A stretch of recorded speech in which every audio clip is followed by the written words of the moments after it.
hay 165 casos desde el inicio del año hasta la fecha, ¿no? Estamos enlazados vía Zoom con el doctor Ricardo Peña. Él es epidemiólogo y asesor del despacho ministerial de salud. Muy buenos días, doctor Peña. Buenos días, Nicolás, y muchas gracias por su invitación. Sí, yo quisiera, doctor Peña, en primer lugar, porque vamos a hablar del Guillain, no sé, Guillain, ¿no es cierto? No sé cómo se pronuncia exactamente, Guillain-Barré. Esta condición, esta enfermedad, no sé cómo definirla. ¿Qué es? Síndrome. ¿Cómo se adquiere? ¿Por qué ocurre? Para empezar, ¿no? ¿Y cuáles son los riesgos de contraerla? Correcto. El síndrome de Guillain-Barré es una afectación de los nervios. Es una enfermedad autoinmune. ¿Qué quiere decir la enfermedad autoinmune? Que nuestro propio sistema de defensas, por error, ataca a los nervios periféricos, que son encargados de darle el movimiento a nuestra musculatura. Esta enfermedad es un síndrome postinfeccioso. ¿Qué quiere decir esto? Que ocurre, en la gran mayoría de los casos se documenta que ha habido una exposición previa a un virus o a una bacteria. Esta infección remite, pero la exposición al microorganismo, al microbio, exacerba nuestra respuesta de defensa, y esta respuesta exacerbada de defensa finalmente nos termina atacando a nosotros mismos. 2 semanas en promedio después de esa primera infección, nuestros nervios empiezan a fallar, y de manera centrípeta. ¿Qué quiere decir esto? Que empieza en los extremos de nuestros miembros superiores o inferiores, con debilidad muscular, hormigueo, y esta debilidad muscular es progresiva. ¿Qué quiere decir esto? Que puede llegar hasta la parálisis, ascendiendo, ¿no?, desde los pies, piernas, muslos, igual de manos, antebrazos, brazos, hasta llegar al tórax, en donde al comprometer la musculatura respiratoria puede hacer que la persona requiera de una asistencia ventilatoria mecánica o conectarlo a un respirador. Ahora, la pregunta que es absolutamente válida en este caso es, ya, digamos, uno es atacado por tiene una infección, te curas de la infección pulmonar, ¿no es cierto?, una infección intestinal, pero tu organismo, que ya terminó la batalla, no se ha enterado de que la batalla terminó y sobrereacciona, y ahí es donde se produce el Guillain-Barré. O sea, tu sistema inmunológico empieza a atacar a tal punto que empieza a dañar tu sistema nervioso, ¿no es cierto? Es correcto. ¿Por qué a algunas personas les ocurre y a otras no? Esa es una pregunta que, a pesar de los avances de la ciencia, se ha estudiado profundamente, pero sigue siendo un problema aún no bien dilucidado, ¿no? Existen incluso estudios que presumen alguna predisposición genética o la confluencia, aparte de esto, de una serie de factores medioambientales que hacen que algunas personas manifiesten esta enfermedad. Y esta enfermedad autoinmune, como el síndrome de Guillain-Barré, es uno de una serie de enfermedades que se comportan de la misma manera, ¿no? El lupus eritematoso sistémico y una serie de enfermedades más es del mismo tipo. Entonces, lamentablemente, hay un subgrupo de la población que es susceptible a padecer estos problemas, y es sobre los cuales debemos ultimar, ¿no?, las medidas de prevención para que no se expongan a este tipo de pero hay bacterias. manera de saber eso. O sea, por ejemplo, yo conozco una persona que le ocurre una cosa increíble, le pica un zancudo y su organismo reacciona como si le hubiera picado pues una víbora, ¿no?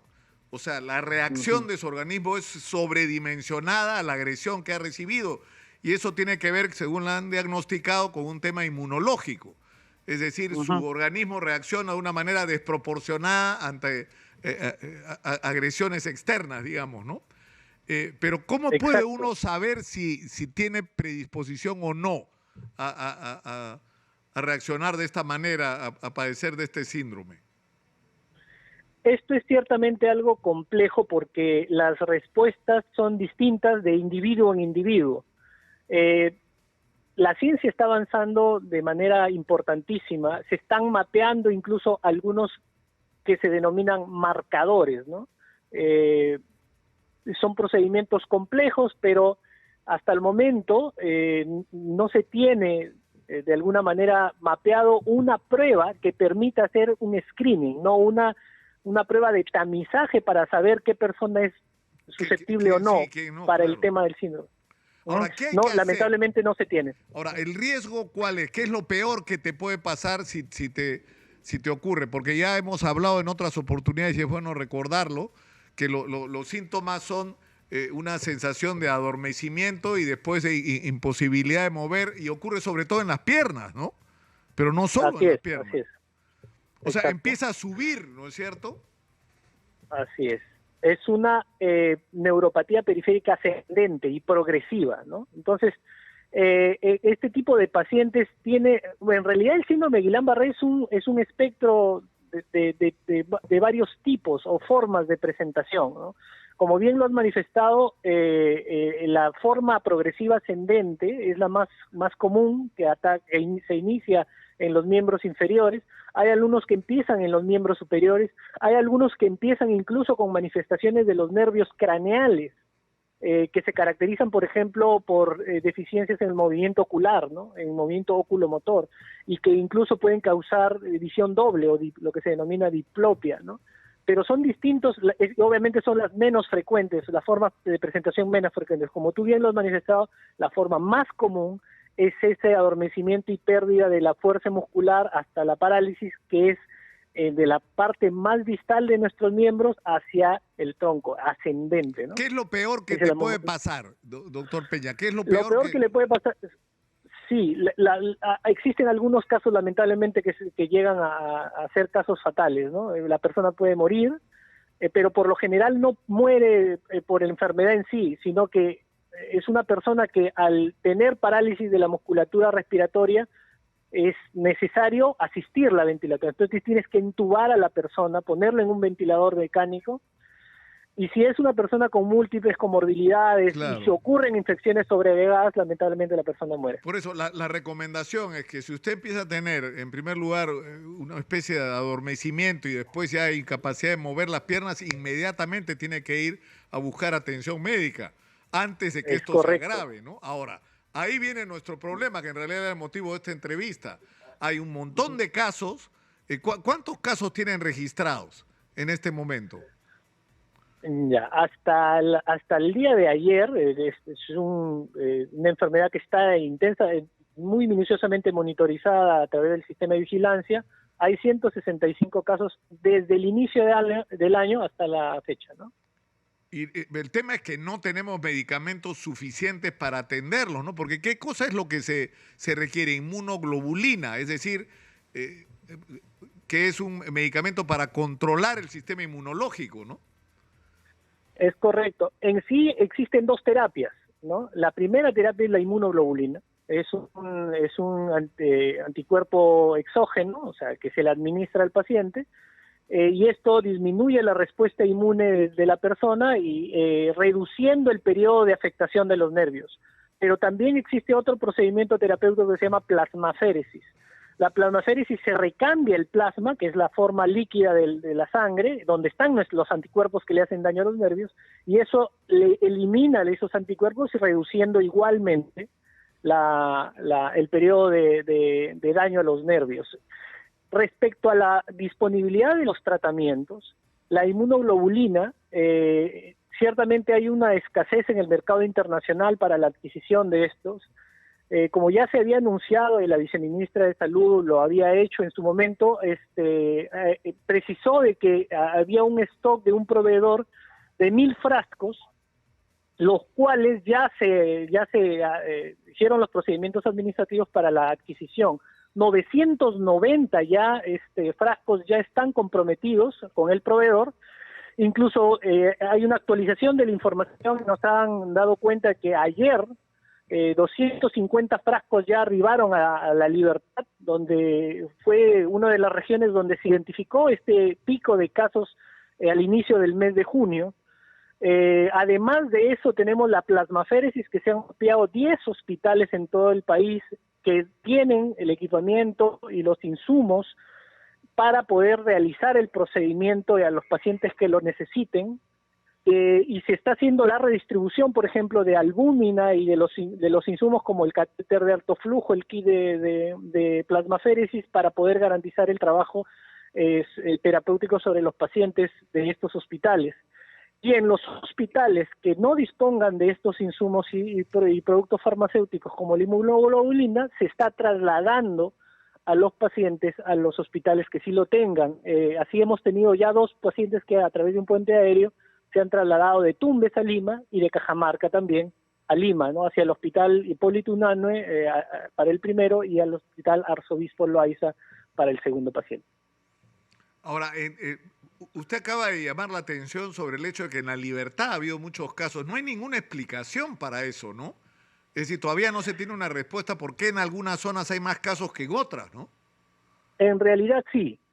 Y le paso a comentar. El Instituto Nacional de Salud ha hecho un estudio hasta la fecha de 22 pacientes para hacer, en realidad, la investigación epidemiológica la hace el Centro Nacional de Epidemiología. Cuando empezaron estos casos, el CDC movilizó un equipo para hacer la investigación.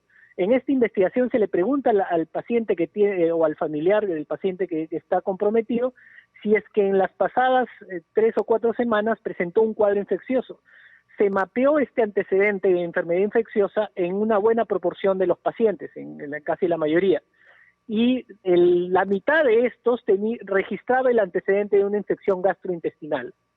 Al hacer el muestreo, porque se les hacen muestras de heces, el Instituto Nacional de Salud aisló en el 60% de los pacientes estudiados Campylobacter jejuni. Esta es una bacteria que estuvo vinculada en el brote del año 2019 y que cuando ocurrieron estos casi alrededor de 700 casos en todo el país, y es una bacteria que generalmente está asociada a brotes. Se vincula a una transmisión por ingestión, y es por eso de ahí que estamos lanzando constantemente la educación sanitaria, la promoción de la salud, de los mensajes del adecuado consumo de agua y alimentos seguros, adecuado manipulación, preparación de los alimentos. Claro, es increíble cómo todo nos lleva, bueno, aparte del cuidado de la, digamos, higiene en la alimentación y de los protocolos, del tema del agua, ¿no? Es decir, hablamos del dengue y terminamos hablando de dónde se reproduce el bendito zancudo, en el agua acumulada. ¿Por qué se acumula el agua? Porque no hay agua potable en todos los lugares donde debería haber. Hablamos de desnutrición infantil y de anemia y una vez más nos remitimos al problema del agua potable, porque la falta de agua potable produce infecciones intestinales en las criaturas que los deshidratan, los debilitan y los convierten en desnutridos. Y ahora estamos hablando de Guillain-Barré y nos remitimos otra vez al mismo problema, ¿no? Es decir, y yo creo que no terminamos de entender que el tener agua potable no solamente es un derecho, sino es una protección para la salud, para tener una vida saludable, ¿no? Es correcto. Y sobre eso yo quisiera también profundizar en un detalle importantísimo. El señor ministro, el doctor César Vázquez, convocó este problema del síndrome Guillain-Barré al equipo técnico, en donde se trazaron algunos lineamientos del trabajo que se está desarrollando durante este año, hasta el final del presente año, y un énfasis que se le está dando con mucha intención es precisamente entender que la salud es poderosamente influenciada por los determinantes sociales. Por lo tanto, el trabajo que estamos realizando con los gobiernos regionales y locales, en esto se llama la articulación intersectorial y además intergubernamental, están orientadas precisamente a que se busque en la medida de posible la participación activa de estos niveles de gobierno para poder. Es la única manera, como tú bien lo mencionas, de lidiar con este tipo de enfermedades que ocasionan problemas con capacidad epidémica. Claro, pero lo que incluso otros problemas, sí. Sí, claro, pero aparte es bien importante que si se está determinando que hay una clase de bacteria que recurrentemente puede terminar en síndromes de Guillain-Barré, es importante hacerse exámenes, ¿no? Con respecto a si es esta bacteria exactamente la que lo ha afectado, porque eso lo expondría eventualmente a uno al Guillain-Barré, Ahora, ¿cómo se hace eso, no? O sea, porque normalmente la gente no se hace exámenes, ¿no? O sea, tiene una El infección, tema toma de los, sí, antibióticos y continúa con su vida, ¿no? el tema de los exámenes es un tema que debería de ser sometido a evaluación y es probablemente materia de constante evaluación del costo-beneficio Claro. como medida de salud pública. El tema o sea, implementar medidas preventivas que nos reduzcan el riesgo de exponernos a este tipo de patógenos resulta muchísimo más costo efectivo, y en ese sentido sí, la educación sanitaria y la promoción de la salud es uno de los ejes sobre los cuales Claro. estamos trabajando de manera intersectorial. Le doy completamente la razón. Es decir, mucho más eficiente es garantizar que la gente tenga acceso a agua limpia y tenga cuidado para no infectarse con una bacteria que saber qué bacteria tiene. Mejor no tenerla, Es correcto. ¿no? Y para eso hay que, Exactamente. está clarísimo. Un gusto conversar con usted, doctor Peña, pero me pide mi productora que le pregunte sobre la situación del dengue. ¿Cuál es la situación del dengue en este momento? Hay una declinación ya de casos, ¿no es verdad? Efectivamente, los casos a nivel nacional siguen una tendencia decreciente en las últimas 5 o 6 semanas, pero cuando tenemos un órgano de línea fundamental que es el Centro Nacional de Epidemiología, que mapea y hace el análisis de la tendencia y el comportamiento epidemiológico hasta el nivel distrital, porque el comportamiento ciertamente es heterogéneo en cada región. Hay regiones que tienen un franco descenso y hay algunas regiones, no en toda la región, pero hay algunos distritos que probablemente por las características medioambientales y climáticas, sobre todo en el norte, que siguen teniendo algún problema de curva estacionaria, ¿no? Sobre estos distritos se está desplegando todo el trabajo necesario para el control vectorial, que es garantizar, cortar la cadena de transmisión, pero también asegurar el trabajo futuro. El señor ministro de Salud, ante la presidencia del Consejo de Ministros, presentó el plan que se está trabajando de julio a diciembre, pero también vamos a presentar un plan que implica el trabajo de los próximos 2 años, y este trabajo implica el cambio del paradigma hacia las regiones que son susceptibles. Esto no es un enemigo nuevo, lo conocemos muy bien de muchos años. Entonces el chip debe cambiar en el sentido de que el trabajo del control vectorial, que es el principal, es la única forma de transmisión del virus, debe ser a lo largo de todo el año. Involucra el trabajo intersectorial que habíamos estado hablando hace unos minutos. Ese plan precisamente busca ese cambio de enfoque e incluso utilizando tecnologías nuevas. No podemos estar esperando nuevos resultados haciendo todos los años lo mismo y enfrentándonos a escenarios lamentablemente adversos. Estamos cambiando precisamente esas estrategias hacia formas de intervención innovadoras, utilizando nuevas tecnologías de las cuales estamos echando mano de ayuda internacional, como la Organización Panamericana de la Salud y otros países que tienen avances importantes habla, en el doctor control Peña, de de nuevas tecnologías, ¿a qué se refiere? Fíjese, el control vectorial actualmente se basa en la evaluación de vigilancia de la larva, del periodo larvario del zancudo, ¿no? Entonces, estamos viendo estrategias distintas. Por ejemplo, utilizar insecticidas focalizados sobre el vector adulto de una forma distinta, es la que está utilizando en otros países como México. Este tipo de nuevas tecnologías lo vamos a pilotear en localidades, porque obviamente una intervención que funcione en otro país no quiere decir exactamente que funcione igual en el país. En algún lado leí que lo que se hacía era algo así como esterilizar a los zancudos adultos, ¿no es cierto? O sea, echarle un tipo de insecticida que lo que impidiera la reproducción, ¿no? Y era una manera... La esterilización se hace a través de la exposición del vector a radiación, pero esa es una forma alternativa. Hay otras formas, por ejemplo, que también hemos tenido reuniones con expertos que las han implementado en otros países como Australia y algunos países del sudeste asiático, que es, por ejemplo, utilizar una bacteria que se llama Wolbachia. Wolbachia es una bacteria que infecta al zancudo. Y el zancudo infectado es liberado.